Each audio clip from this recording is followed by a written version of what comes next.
In this video, you're going to get a streamlined tour of the top 7 adverbs in Spanish. Not just the definitions, but extremely practical ways to use them.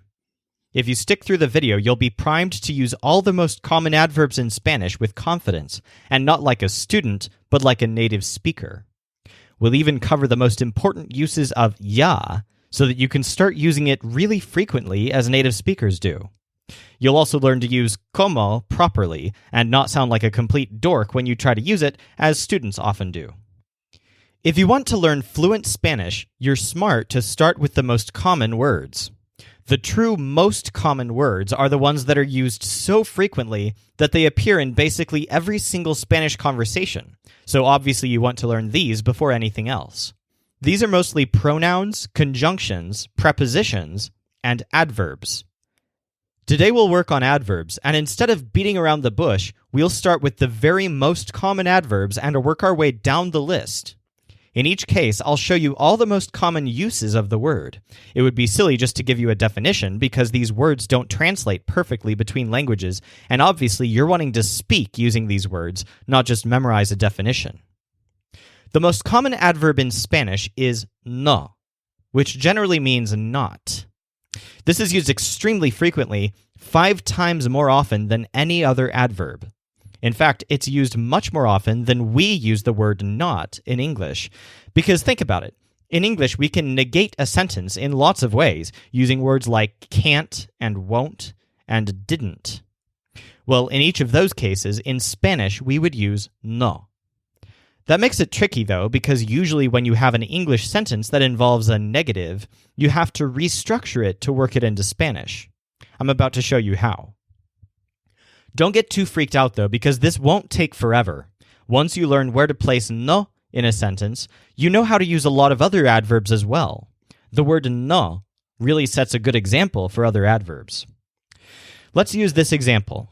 She can't be at the house.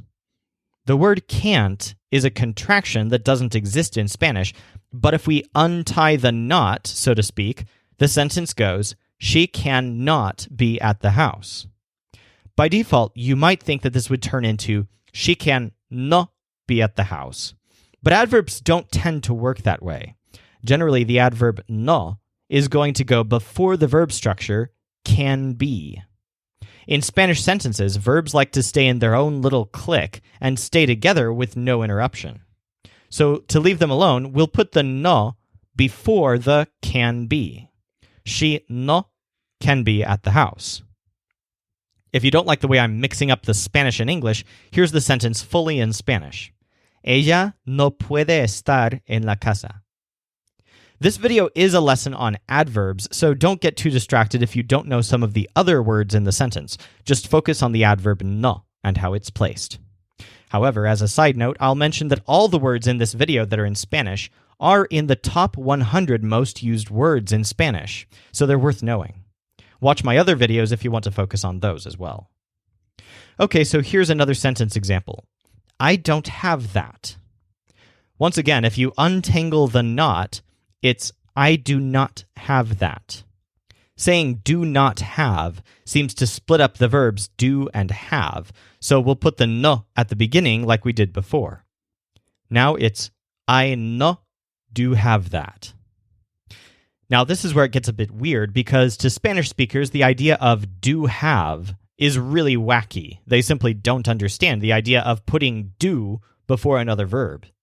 Instead, they simply use the other verb by itself. In other words, instead of saying, I do not have that, they say, I not have that, or yo no tengo eso. That's definitely worth practicing one more time, so here's another sentence. You don't know it? From the word don't, we'll untie the not and then put it before the verbs. You no do know it? Then we'll remove the extraneous do. You no know it? I'll provide this entirely in Spanish, but some funky things are going to happen to the pronouns, so don't get freaked out by this. You can always look up how pronouns are used another time or watch my other videos. For now, focus on how no is being used. Not it, you know? No lo sabes? All right, let's learn 6 more adverbs. Again, these are absolutely by far the most common adverbs in Spanish, and the best news of all is that if you learn how to use these, you can use other adverbs the same way. We'll start with the opposite of no, which is sí. Now, don't get too excited. You may have been taught before that sí means yes, but I'm sorry, it's not that simple. Actually, while the word sí is positive rather than negative, it's actually used in the exact same way as the word no, or not. Let me show you. So our first example was, she can't be at the house, or ella no puede estar en la casa. If we switch out the no for sí, we get, ella sí puede estar en la casa. What the heck? Why on earth would you throw sí into a sentence like that? In English, we don't say, she yes can be at the house. So, this sentence is perfectly natural to native Spanish speakers. There's nothing weird about it at all to them. Ella no puede estar en la casa. Ella sí puede estar en la casa. To them, those are both quite natural. So why do we do this? Just like the word no is used to negate a sentence, the word sí is used to affirm a sentence. This is something that we do in English as well, actually. We just don't realize it because we do it in a different way. Let's take this other example that we used before. I don't have that, or yo no tengo eso. This is something I might say in an argument to emphasize that I don't have something. But if I'm arguing the opposite, I might emphasize that I do have something. So I would say, I do have that. The word do there is unnecessary. I could just say, I have that. But I'm using the do for emphasis. I do have that. Well, if you recall what I said earlier, Spanish speakers never use do before another verb. So instead of doing that, if they wanted to emphasize something like this, they'll use sí. So once again, compare the two sentences. Yo no tengo eso, and yo sí tengo eso. One is a negation, and one is an affirmation. And the words no and sí are used exactly the same way at the same spot in the sentence. We'll practice that one more time with the question that we used earlier. You don't know it, or no lo sabes. Now let's switch it around. You do know it is sí lo sabes.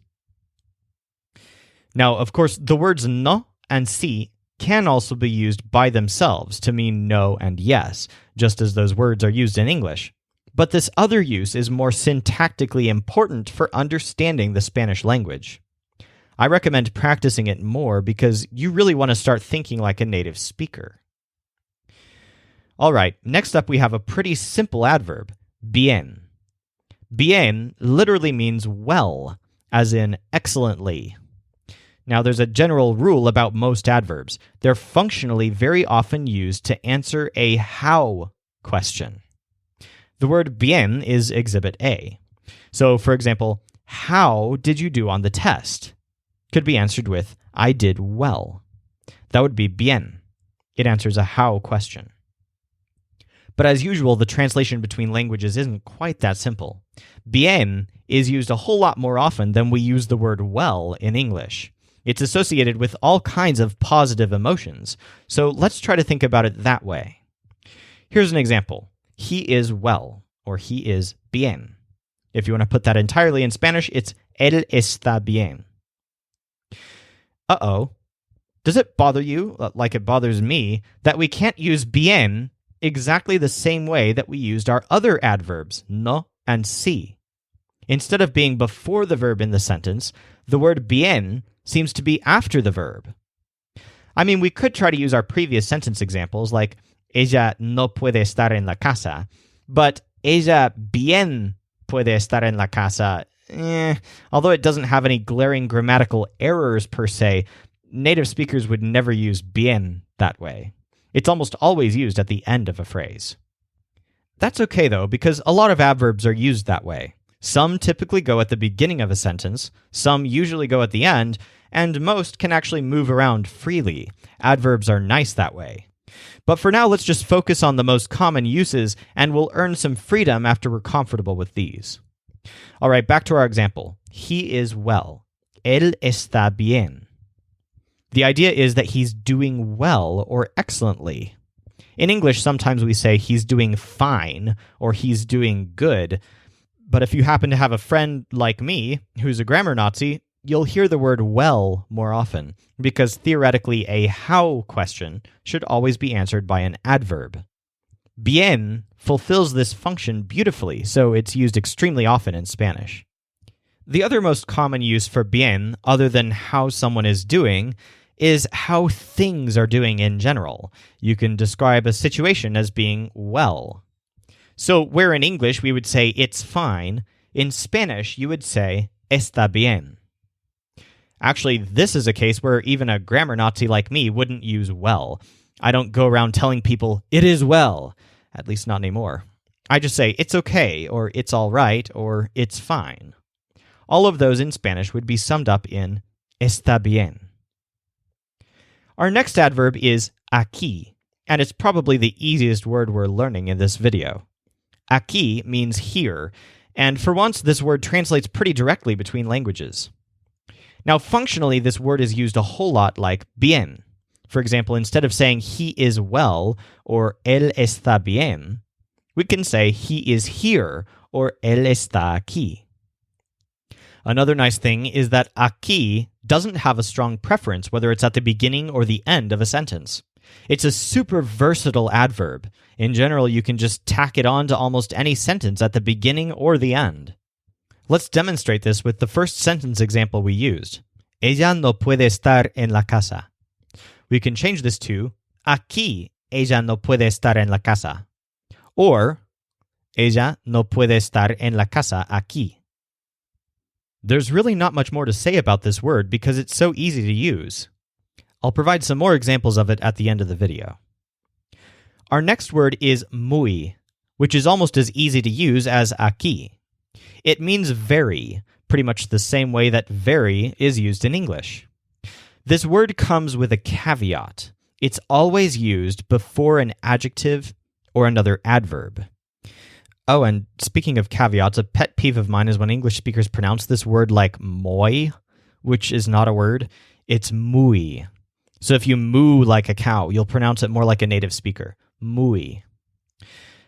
Okay, so you can't actually use the word very by itself. Something is usually very tall, very strange, very nice, and so on. So here it's being used before an adjective. You are very nice. This would be, you are muy nice. Or entirely in Spanish, eres muy bueno. An example of using muy before an adverb would be muy bien, or very well. This is actually one of the most common two-word combinations in Spanish. You'll hear this everywhere. Sometimes it's almost strange to use the adverb bien without muy before it. Our previous example, he's doing well, or él está bien, can be strengthened as he's doing very well, or él está muy bien. So muy always has to have another word after it, generally an adjective or an adverb. That's because it falls into a particular category of words, which I call degree modifiers. This can be demonstrated simply by replacing very with other degrees. Instead of he's doing very well, we can say he's doing extremely well, which would be stronger, or he's doing kind of well, which would be weaker. These are all different strengths or degrees of being well. So in your mind, file the word muy away as a degree modifier. There are a bunch of those in Spanish, much more than you might think, and they're used in the exact same way that muy is used. So it's good to have a category in your mind for these words. Now for the strange word ya. This is the signature word in another category of Spanish adverbs. See, adverbs often answer the question of how, as in bien, or where, as aquí. But there's a huge category of adverbs that pertain to time, adverbs that answer the question when. In English, the most common time adverb is now. Other adverbs pertaining to time are meanwhile, yesterday, tomorrow, later, and so on. These can all be used to indicate when something happens. However, the word now in English does not have a simple, direct translation into Spanish. In Spanish, the most common time adverb is ya. The word ya can mean now, but when it does, it's in a very specific sense. It indicates that something has recently changed. So here's an example. Now I have it. Ya lo tengo. So what ya is indicating here is that something is different. Maybe I didn't have the thing before, but now I have it.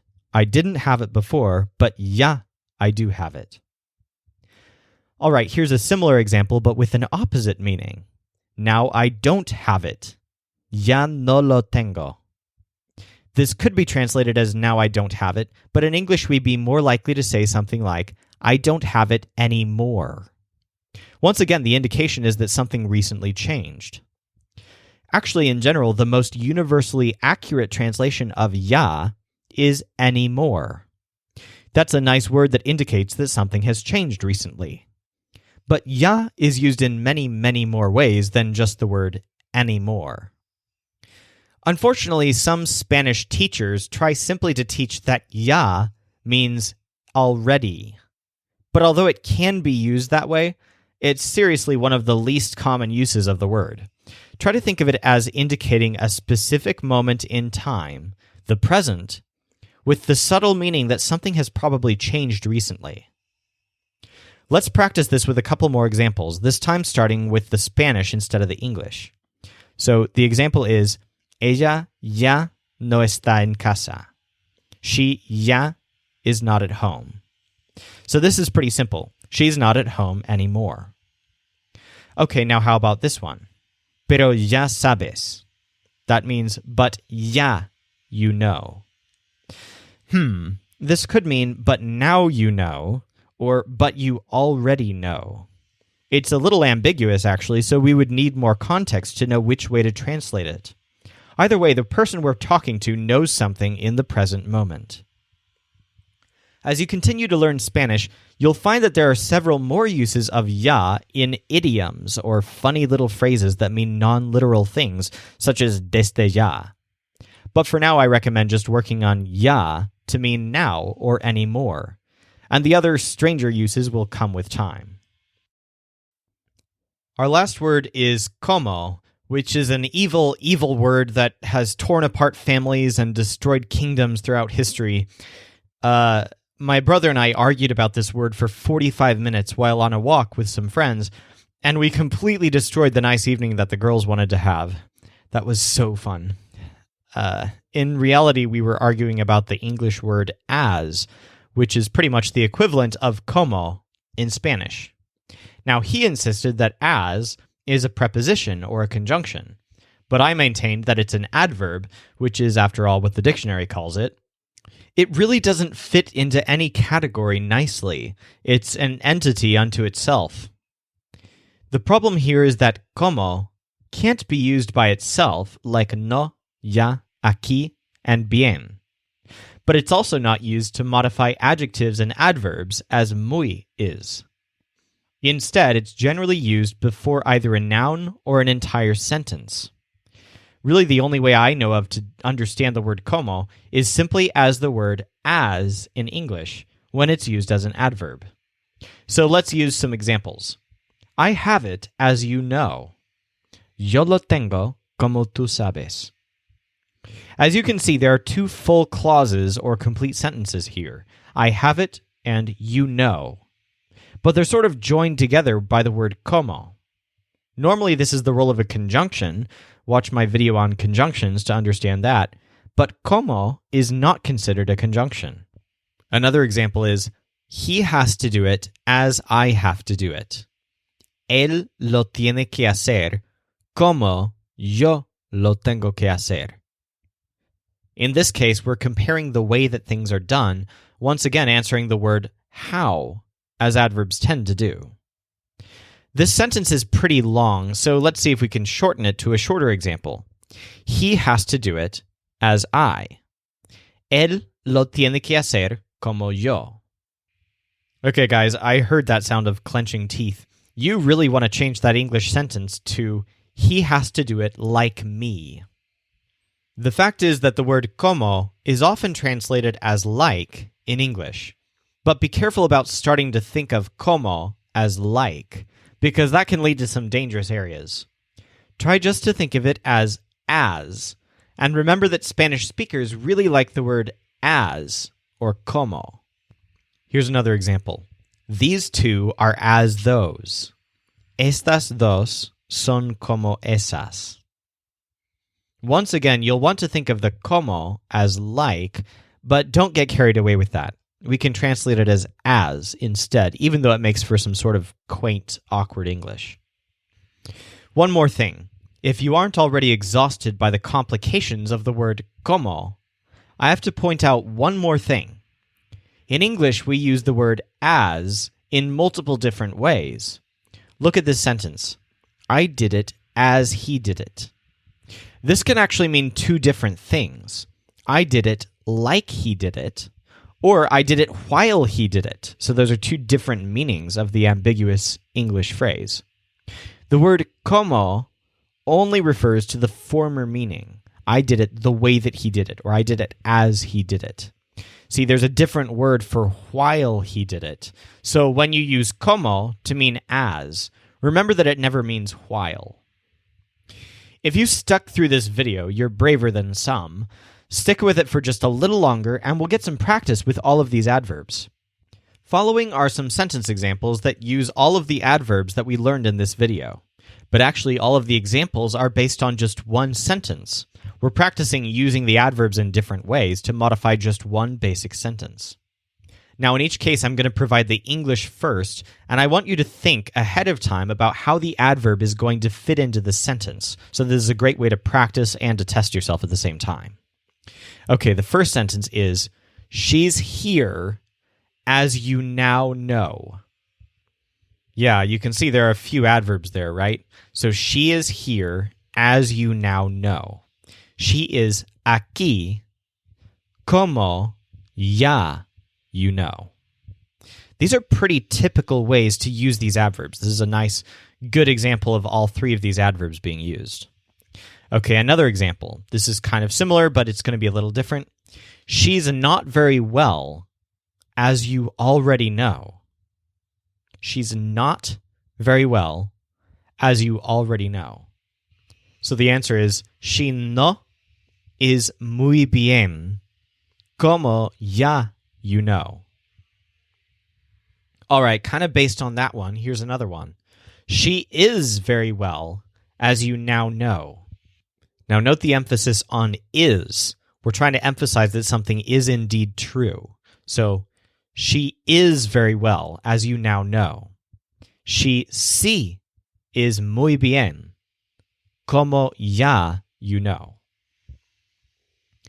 All right, one more example. She is here like me. She is here like me. Once again, emphasizing the positive here. She sí is aquí como yo. Kind of a beautiful thing here is that if you practice just these 4 sentences over and over and you say them out loud, you'll be getting some really good adverb practice in just a short period of time. Saying these sentences enough times while understanding what you're saying will actually gradually reprogram your mind to think about Spanish adverbs as a native speaker does. All right, get in check with your feelings. You really should be more excited than you are right now. I mean, half the time that you hear an adverb in Spanish, it's going to be one of these 6 adverbs. If you can actually use them properly, as shown in this video, you'll sound more like a native speaker than almost any of your friends using Spanish that are relying simply on definitions of words. So if you found this useful, you can hit that subscribe button so that you can get more videos like this. A few upcoming videos will cover more extremely commonly used words, so if you want to keep learning to speak like a native speaker, stay tuned. Oh, and if you want a fun way to practice all of these adverbs in context, click the link in the description. A native-speaking writer that I know wrote this really cute dialogue between 2 little girls playing with their toys, and it includes real-life examples of all of these adverbs in context, as a native speaker might use them. Actually, it intentionally includes pretty much all of the most frequent Spanish words, so it's a super handy tool to practice with.